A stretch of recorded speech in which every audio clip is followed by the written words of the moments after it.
Bonsoir, nous sommes le jeudi 25 février. Merci de nous retrouver pour cette nouvelle édition du 7-8 Le Journal. Comme chaque jour, nous revenons sur votre actualité locale, entourée de nos invités, mais également des journalistes de la rédaction. Tout de suite, les titres de cette édition.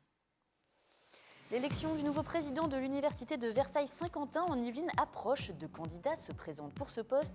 Didier Guillemot, enseignant-chercheur et médecin, est l'un des candidats. Il sera notre invité ce soir. Une initiative originale, chronique d'une ville, c'est le projet mis en place par la mairie de Plaisir et Gilles Cheval. Écrivain et journaliste, il recueille les témoignages des Plaisirois et va à leur rencontre afin d'en faire un livre. Enfin, en sport, le FC Versailles est actuellement à la 4e place du championnat de division d'honneur. L'accession à l'échelon supérieur, l'objectif fixé en début de saison, semble compromis, mais l'entraîneur de l'équipe, Youssef Chibi, veut toujours y croire. Ce sera l'objet de notre chronique sport. Et les chiffres du chômage ont été communiqués hier au mois de janvier. Le nombre de demandeurs d'emploi de catégorie A a baissé de 0,6% dans les Yvelines. Ce sont désormais 64 100 personnes qui sont dans ce cas, un chiffre en augmentation de 2,8% sur un an. En Ile-de-France, toujours pour le mois de janvier, la baisse est de 0,2% et l'augmentation du nombre de chômeurs de cette catégorie de 2,7% sur un an. Sur un an toujours dans les Yvelines, la hausse pour les trois catégories réunies est de 5,4%. Toutefois, les données de janvier sont difficiles à analyser car le nombre de personnes qui sont sorties des catégories A, B et C pour défaut d'actualisation de leur dossier a fait un bond inexpliqué. Et dimanche 21 février, Marisol Touraine, ministre de la Santé, a annoncé vouloir mettre en application une augmentation forte et significative du prix du tabac le plus vite possible. Elle s'est même dite favorable à un paquet à 10 €, tout en reconnaissant que ce ne serait pas sous ce quinquennat. Actuellement, le prix moyen d'un paquet de cigarettes est de 7 €. Dans les Yvelines, les professionnels craignent le développement grandissant du marché parallèle. Écoutez. C'est de la provocation, c'est pour cacher d'autres mesures qui n'arrivent pas à tenir. Et que quand on parle du tabac, on ne parle pas d'autre chose. On n'est pas contre la politique de santé publique. Ce qu'on veut, c'est qu'on n'ait pas 25 à 30% de tabac de contrebande vendu au noir, sous le manteau. On veut que tout le tabac soit vendu chez nous, c'est tout ce qu'on réclame. Et je vous le disais en titre, cette année, l'Université de Versailles-Saint-Quentin en Yvelines fête ses 25 ans. Mais un autre événement va également marquer cette année 2016, c'est l'élection du nouveau président de l'université. Elle aura lieu le 24 mars prochain. En liste de candidats, Jean-Luc Vessière, actuel président de l'université, et Didier Guillemot, deuxième candidat. Il est avec nous sur ce plateau ce soir. Bonsoir à vous. Merci d'avoir accepté notre invitation. Alors, vous êtes enseignant-chercheur à l'Université de Versailles-Saint-Quentin en Yvelines, également médecin. Pourquoi vous présentez à cette élection? Quelles sont vos motivations? Alors tout d'abord, je voudrais vous remercier de l'invitation. Je regrette que le débat n'ait pas pu être organisé avec le président sortant. Je crois que c'est un exercice démocratique et de démocratie universitaire et ce débat, il est vraiment très important. Il sera reçu prochainement. Peut-être un débat sera organisé, mais pour l'instant, c'était juste vous qui étiez invité sur ce plateau. Alors pourquoi ma candidature et pourquoi une initiative? Eh bien, simplement parce que l'université de Versailles-Saint-Quentin, notre université, est d'une certaine manière en dormance. Il y a d'un côté l'université Paris-Saclay, dont nous sommes membres fondateurs, et puis il y a d'un autre côté le département des Yvelines, avec son monde économique, son monde social. Ça fait les deux polarités de l'université. Il faut que l'université de Versailles-Saint-Quentin soit initiatrice, soit force de proposition, voire même un peu aiguillon dans Paris-Saclay, pour que Paris-Saclay tourne son regard vers nous. Et puis il faut que nous développions, que nous renforcions, que nous redynamisions les partenariats avec le monde économique. C'est la mission de l'université que d'être tournée vers l'extérieur. Alors Paris-Saclay, c'est un des grands enjeux justement de cette élection. Quels sont les autres enjeux justement pour l'Université de Versailles-Saint-Quentin, pour vous également? Alors, il y a Paris-Saclay, évidemment, c'est-à-dire qu'il faut que nous soyons une force motrice et que nous arrêtions de suivre, d'être passifs dans Paris-Saclay. Nous avons beaucoup d'initiatives individuelles, enseignants-chercheurs, mais il faut que la présidence, le cœur de l'université, porte ces initiatives de façon résolue. Alors, je dirais, que faut-il pour l'Université de Versailles? Je pense que nous avons besoin, en premier lieu, de revoir un peu la gouvernance. Il faut une gouvernance horizontale. J'ai l'usage de dire qu'au fond, la présidence, j'aime pas trop le mot, en fait, le cœur de l'université, eh bien, est une composante comme une autre, avec des fonctions différentes, mais doit jouer un rôle d'animation, d'initiation, aller chercher de l'argent, de partenariat avec d'autres. Voilà, déjà, ça, c'est très important. Les choses se passent pas comme ça en ce moment. La deuxième chose, c'est qu'il nous faut une stratégie toutes les universités du monde, qu'elles soient grandes, petites, nous sommes de taille humaine, ont un plan stratégique qui évolue évidemment. Eh bien nous n'en avons pas. Nous avons voilà, une déclaration d'intention un peu factuelle dans le cadre du contrat avec l'État, mais il nous faut vraiment réfléchir à notre stratégie en deux. Ce serait justement un moyen pour Paris-Saclay de se rattacher à un gros pôle universitaire parce que vous êtes en concurrence avec beaucoup d'universités. Je pense notamment à Cergy-Pontoise ou alors à des universités parisiennes comme la Sorbonne. Et finalement, au fur et à mesure des années, peut-être l'université de Versailles-Saint-Quentin n'a pas réussi à tirer son épingle du jeu. Il n'y a pas de concurrence. Il y a une dynamique propre. Il faut que nous spécifions, probablement que nous retrouvions un peu d'identité et que nous raisonnions en termes de partenariat. La concurrence est un mot qui n'existe pas vraiment. Il faut trouver les synergies avec d'autres universités, avec Cergy-Pontoise aussi. Nous avons déjà des objets en commun. Je pense à l'Institut d'études politiques, par exemple, qui est vraiment une belle formation. Et puis avec d'autres universités, voire même les écoles de Paris-Saclay, et que nous travaillons avec eux de façon à développer nos recherches, nos innovations en formation. C'est une des problématiques de l'université de Versailles de Saint-Quentin-en-Yvelines, c'est justement son manque peut-être d'unité sur le territoire au niveau universitaire. C'est vrai qu'il y a beaucoup de pôles différents, il faut la rassembler, ça fait partie de vos objectifs également? Alors, on pourrait qualifier ça d'entropie géographique qui est grande, elle est naturellement grande. Rambouillet, Mantes, Mantes-la-Ville, Mantes-la-Jolie, Saint-Germain, Saint-Quentin-en-Yvelines, Vélizy, Versailles évidemment. L'idée n'est pas de regrouper géographiquement parce que ces différentes composantes irriguent leur territoire, ont une vraie fonction, notamment une fonction autour des étudiants qui sont là, nos étudiants, et notre polarité, notre vocation, elle est sur les Yvelines.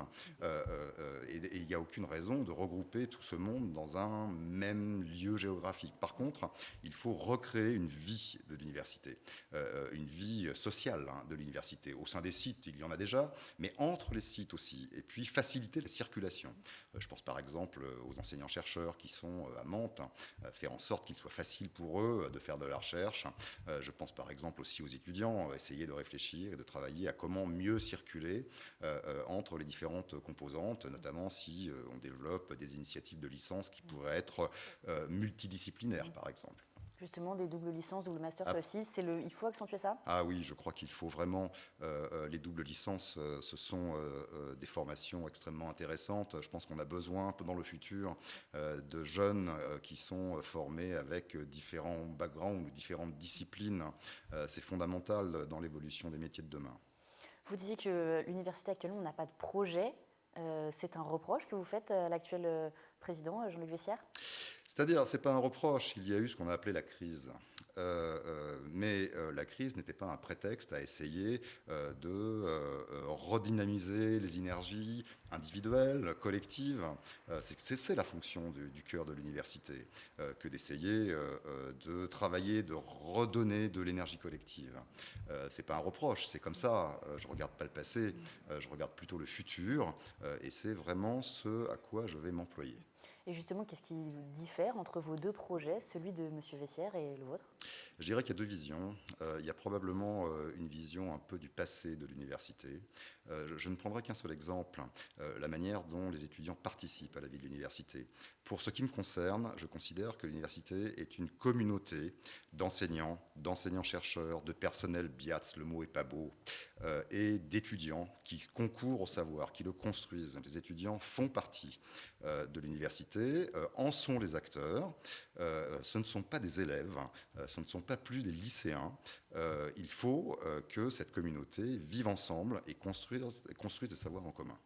Est-ce que aussi, par exemple, dans l'université, la formation professionnelle, vous parliez de partenariat, aller vers le monde économique, les acteurs économiques de notre territoire, ça fait partie aussi des points importants? C'est absolument essentiel. Dans la formation, il y a des chantiers, notamment la question des licences dans le cadre de Paris-Saclay, mais je mets au cœur de ma proposition et du programme tout d'abord la question de ce qu'on appelle la formation tout au long de la vie. Nous savons que les métiers sont évolutifs, nous savons même que les individus vont avoir plusieurs métiers, c'est ce qui se passe déjà aux États-Unis, 3, 4. Eh bien, il faut que notre université soit résolue à développer la formation, des offres de formation tout au long de la vie, qui mieux qu'une université peut le faire, alors même qu'elle a des enseignants-chercheurs et des unités de recherche qui sont en mesure d'anticiper ce qui va se faire dans le futur. Eh bien, il faut que nous soyons là. Et si nous ne sommes pas là, eh bien, d'autres vont le faire, évidemment. Des officines qui n'auront pas de mission de service public. Ce sont des projets ambitieux qui demandent justement de l'argent. Le problème, la situation financière de la faculté avait fait beaucoup de bruit il y a quelques années. L'UVSQ était au bord de la faillite. Aujourd'hui, la situation est revenue à l'équilibre. Qu'est-ce qu'il faut faire pour éviter une telle situation? Est-ce qu'on n'a pas besoin peut-être d'un gestionnaire à la tête de l'UVSQ? Je pense qu'à la tête d'une université, il faut quelqu'un qui se projette dans le futur. Qui mieux qu'un enseignant-chercheur universitaire de haut niveau scientifique peut le faire? La fonction d'un président, c'est d'indiquer la direction du vent et de savoir là où nous allons aller collectivement et d'animer le collectif. Ensuite, effectivement, il faut dans une université des gens qui sont de bons gestionnaires. Il n'y a absolument aucun doute.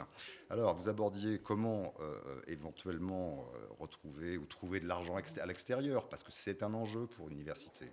Mais vous savez, du côté de la formation tout au long de la vie ou du côté des technologies de l'information et de la communication pour l'éducation qu'il va falloir réanimer d'une certaine manière dans notre université, eh bien, il y a des possibilités d'appels d'offres nationaux, voire internationaux, et la présidence, le cœur de l'université, doit jouer, comme toutes les universités dans le monde, eh bien, aller chercher ses financements. Vous êtes enseignant-chercheur, je suppose que forcément la recherche est très importante pour vous. L'UVSQ est entrée il y a 5 ans au classement de Shanghai des 500 meilleurs établissements mondiaux supérieurs de recherche. Est-ce qu'il est possible, avec des budgets qui sont quand même limités, de conserver justement cette ambition au niveau de la recherche au sein de l'Université de Saint-Quentin-en-Yvelines? Il faut, c'est indispensable. À défaut de redynamisation, un des risques, c'est que petit à petit, notre recherche se délite, que les gens partent, vous savez, et que le rayonnement scientifique soit moindre. C'est indispensable pour pouvoir assurer un dynamisme de formation, une existence, et même un dynamisme de formation dans les cycles de licence. Il faut que les enseignants, que les chercheurs, enseignent, que les enseignants-chercheurs fassent de la recherche dans des unités du meilleur niveau qui soit, et notamment des unités labellisées par les organismes. Je pense au CNRS, je pense à l'INSERM, je pense au CEA, je pense au CNES aussi. Le spatial étant quelque chose d'absolument incroyable dans notre université. Je pense à l'INRA, enfin bref, d'autres. Et j'en oublie. C'est un moyen également d'attirer peut-être de nouveaux professeurs, peut-être des têtes d'affiche, si on peut dire? Absolument, c'est essentiel d'essayer de redonner à notre université une attractivité vis-à-vis de collègues français, mais pourquoi pas de collègues internationaux, européens, il y en a déjà, et c'est effectivement, la recherche est effectivement un élément qui permet d'être attractif à des gens du meilleur niveau qui soit. Merci à Didier Guillemot d'être venu sur notre plateau et d'avoir répondu à nos questions. Je le rappelle, donc, l'élection du nouveau président de l'Université Versailles-Saint-Quentin-en-Yvelines aura lieu le 24 mars prochain. Nous suivrons bien évidemment cette actualité. Tout autre sujet, à présent, depuis lundi, la moitié des employés de la société de transport Keolis sont en grève. Les grévistes ont bloqué le dépôt de bus, empêchant tout service minimum. Pour satisfaire les habitants de la ville de Vélizy-Villacoublay, les élus ont décidé d'assurer eux-mêmes un service minimum. Depuis ce matin, 5 bus sont conduits par les élus de la ville depuis la station Robert Wagner jusqu'à la gare de Chaville-Vélizy. Écoutez. On a mis 5 véhicules à disposition, des véhicules de la ville, et ce sont les élus qui se mobilisent depuis ce matin. Pour répondre aux attentes des Vélysiens et des salariés surtout. On fait le lien entre le tramway et la gare de Chaville-Vélizy. Les gens, comment ils ont pris la chose? Alors très surpris et très agréablement surpris, donc très content d'avoir cette réponse ce matin et de se dire que ce soir ils peuvent compter sur nous. C'est bien, mais ça aurait été plus réactif si on avait eu ça en début de semaine. Bravo à ceux qui nous donnent l'opportunité de monter en voiture. Voilà, je leur suis gratifiant. Et à noter que depuis 1 heure, la société Keolis assure de nouveau un service minimum, bien que les élus continueront à assurer le transport des riverains pour la journée de demain. Et à présent, nous allons parler d'une initiative originale. Si les habitants de Plaisir racontaient leur ville, que diraient-ils? Chronique d'une ville, un projet mis en place par la ville de Plaisir et Gilles Cheval, un écrivain journaliste. Depuis plusieurs mois, il va à la rencontre des Plaisirois pour recueillir leurs témoignages. De ces rencontres va naître prochainement un livre sur la ville, l'histoire de Plaisir à travers les yeux de ses habitants. Regardez. Monsieur Briand. Bonjour Gilles, ça va? Ça va bien? Vas-y. Si Gilles Cheval est si bien reçu, c'est qu'il commence à être familier des Plaisirois. Écrivains et journalistes, il va à leur rencontre depuis le mois de septembre pour recueillir leurs histoires et anecdotes, de précieuses informations pour raconter à travers leurs récits la ville de plaisir dans un livre. Aujourd'hui, c'est au tour de Claude de lui livrer ses souvenirs. J'ai connu, mais c'était que des chants, faire raconter aux gens des choses qui les ont marqués et que ça ait un lien avec la ville, ouais, c'est amusant. Ouais. Certains habitants ont manifesté leur désir de raconter leur ville auprès de la mairie de Plaisir à l'origine de cette initiative. Mais pour rencontrer plus de témoins, Gilles est aussi allé dans des lieux de vie comme les écoles, les maisons de retraite ou encore la bibliothèque. La plupart des témoins répondent toujours, quand on les aborde, qu'ils n'ont pas de souvenirs, qu'ils n'ont pas d'idées.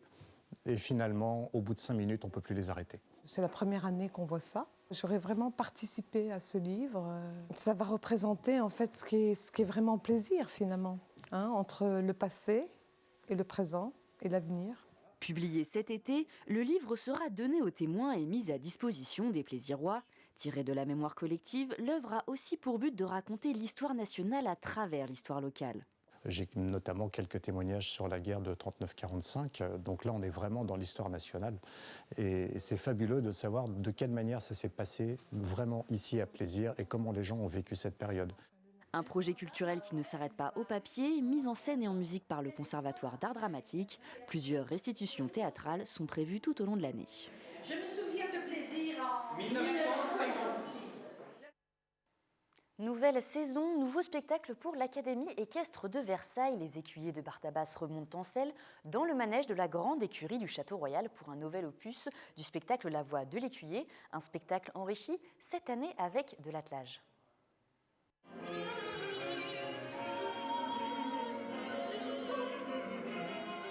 Ils ont repris en musique le chemin du manège, les 8 écuyers et leurs chevaux à nouveau réunis dans un ballet envoûtant et chorégraphié par Barthabas. Le spectacle La Voix de l'écuyer existe depuis 2003, mais chaque année, il s'enrichit au gré des envies et des expériences de la compagnie.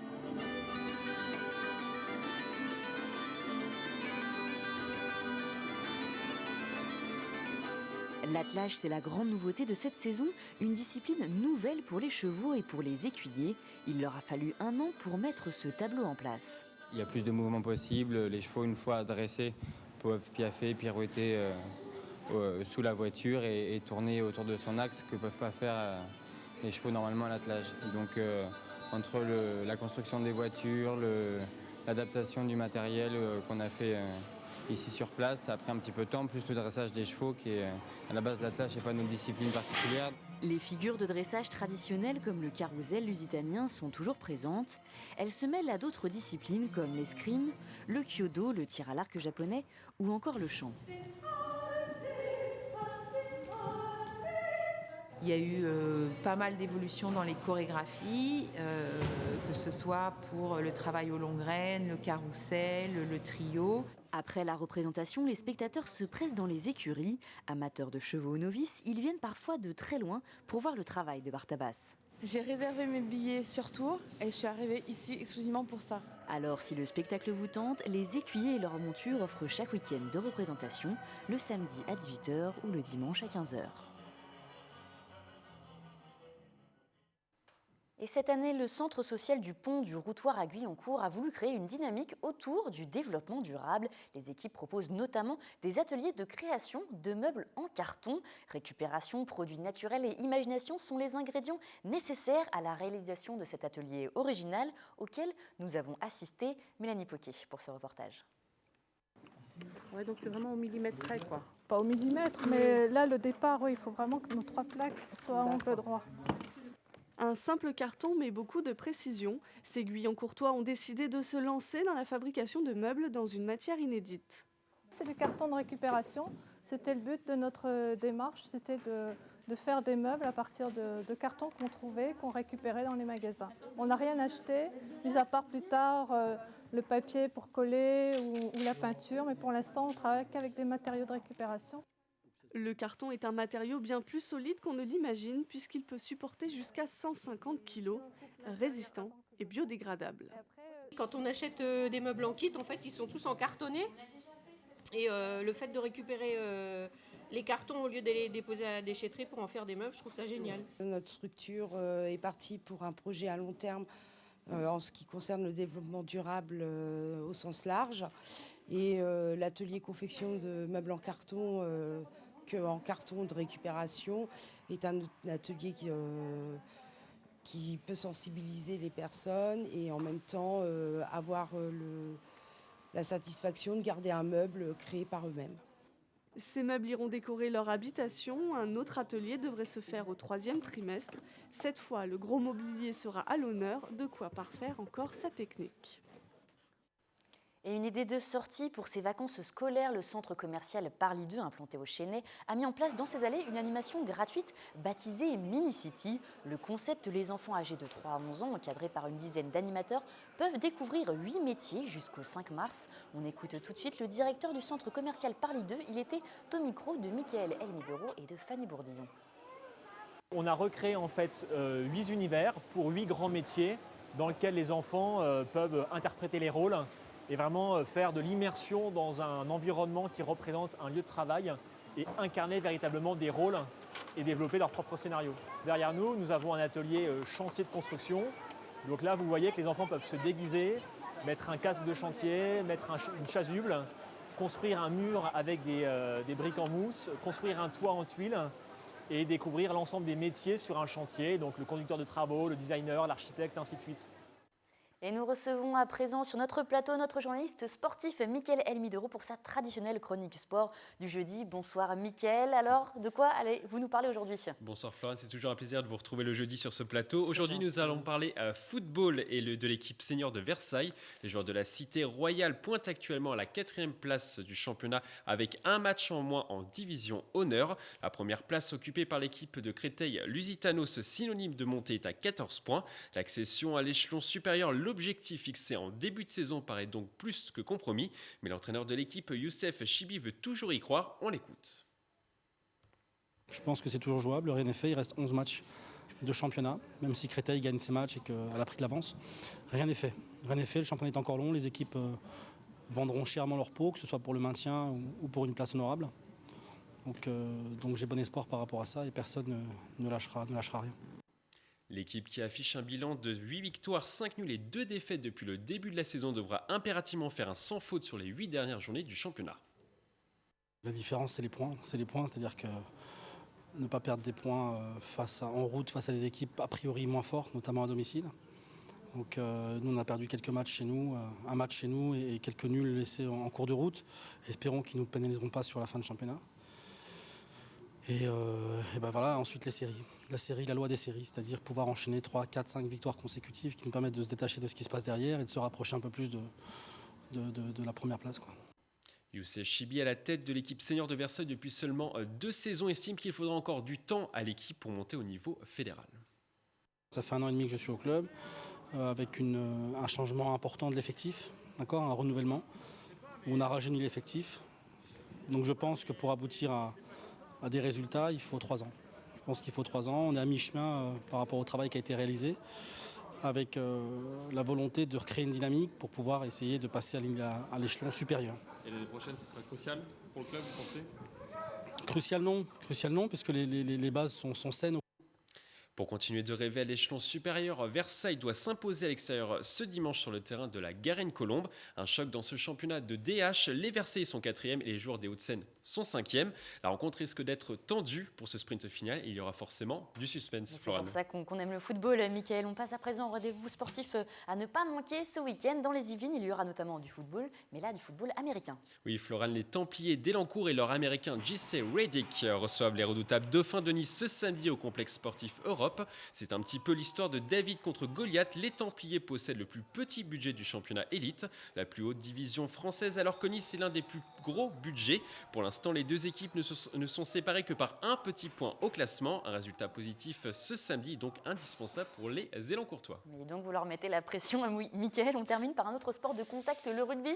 Un match pour rester en vie dans ce championnat de Fédéral 3. Chevreuse à la lutte pour le maintien reçoit Chinon, dernier du classement ce dimanche à 15h au stade municipal municipale de Chevreuse. Les Chevrotins, coachés par Brice Trantronc, doivent l'emporter pour prendre leur distance sur jouer les tours premiers relégables. Les Yvelinois comptent sur le soutien de leur public pour réussir cet exploit. Vous connaissez désormais les rendez-vous à ne pas manquer ce week-end. Florane, notre petite chronique hebdomadaire s'achève. On se retrouve la semaine prochaine. Mickaël et les téléspectateurs, eux, vont vous retrouver lundi pour votre 7-8 sport. Quel sera le programme?